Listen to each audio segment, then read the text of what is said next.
राजस्थान में जब भी कोई सरकारी वैकेंसी निकलती है और हम उस फॉर्म को अप्लाई करते हैं, उस वैकेंसी का फॉर्म, तो उस फॉर्म में हमसे एक जगह पर पूछा जाता है कि आप टीएसपी एरिया से हैं या नॉन टीएसपी एरिया से, या अगर हिंदी में हो फॉर्म तो वहाँ पर पूछा जाता है कि आप अनुसूचित क्षेत्र से हैं या गैर अनुसूचित क्षेत्र से हैं।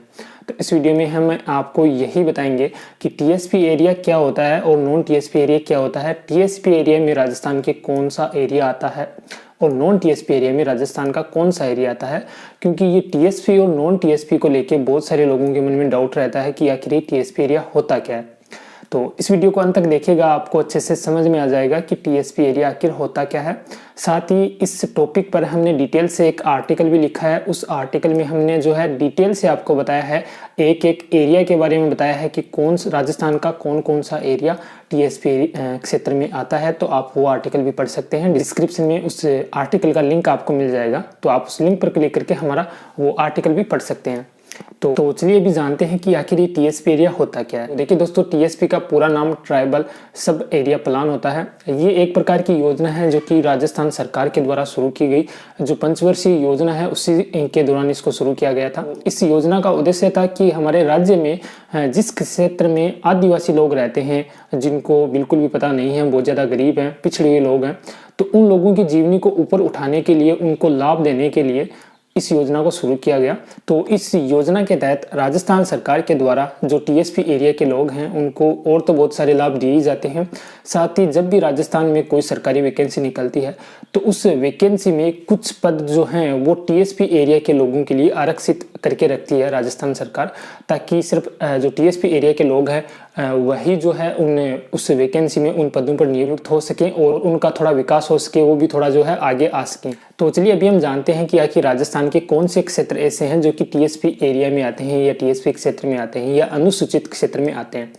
तो देखिए दोस्तों, जिस क्षेत्र में राजस्थान के जिस क्षेत्र में 50% या 50% से ज़्यादा आदिवासी लोग निवास करते हैं, जो वो एरिया है वो टीएसपी एरिया में ही आता है।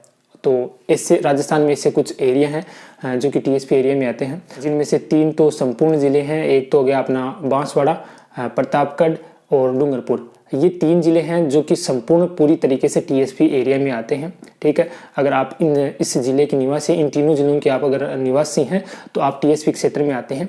इसके अलावा और भी कुछ ज़िले हैं जिनके कुछ तहसील या कुछ गाँव टीएसपी क्षेत्र में आते हैं, जैसे कि अपना सिरोही हो गया, उदयपुर हो गया, ठीक है, राजसमंद हो गया। तो इन जिलों के भी कुछ तहसील और कुछ गांव जो है वो टीएसपी क्षेत्र में आते हैं। कौन कौन से गांव आते हैं इसकी जो डिटेल है वो आपको हमारे आर्टिकल में मिल जाएगी। आप डिस्क्रिप्शन में जाइए, वहाँ पर आपको आर्टिकल का लिंक मिलेगा। आप उस लिंक पर क्लिक करके देख सकते हैं कि राजस्थान, ये जो अभी मैंने जिन जिलों के नाम बताए, उन जिलों की कौन कौन सी तहसील या कौन कौन से गाँव जो है वो टीएसपी क्षेत्र में आते हैं। तो अभी एक बार फिर से मैं जो है रिपीट कर देता हूँ। प्रतापगढ़, बांसवाड़ा और डूंगरपुर 3 जिले तो ऐसे हैं जो कि संपूर्ण टीएसपी क्षेत्र में आते हैं। इसके अलावा उदयपुर, सिरोही, राजसमंद, चित्तौड़गढ़ और पाली, ये कुछ ऐसे जिले हैं जिनकी कुछ तहसील या कुछ गांव जो हैं वो टीएसपी क्षेत्र में आते हैं। कौन कौन से गांव है, कौन कौन सी तहसील है, पूरी लिस्ट आपको मिल जाएगी। डिस्क्रिप्शन में जाइए, वहाँ पर आपको आर्टिकल का लिंक मिल जाएगा। ठीक है, तो चलिए अभी हम जानते हैं कि ये नॉन टीएसपी एरिया क्या होता है।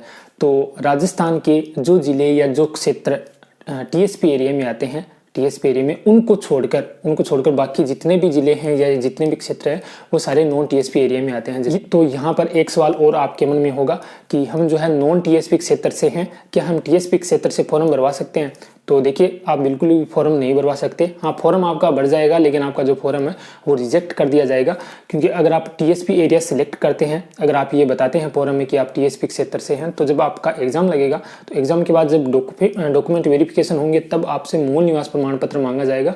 और जब आप मूल निवास प्रमाण पत्र नहीं दे पाएंगे टीएसपी क्षेत्र का, तो आपका जो फॉर्म है वो रिजेक्ट कर दिया जाएगा। तो अगर आप टीएसपी क्षेत्र में नहीं आते हैं तो कभी भी फॉर्म भरते समय टीएसपी जो क्षेत्र है वो सिलेक्ट ना करें, हमेशा नॉन टीएसपी सिलेक्ट करें।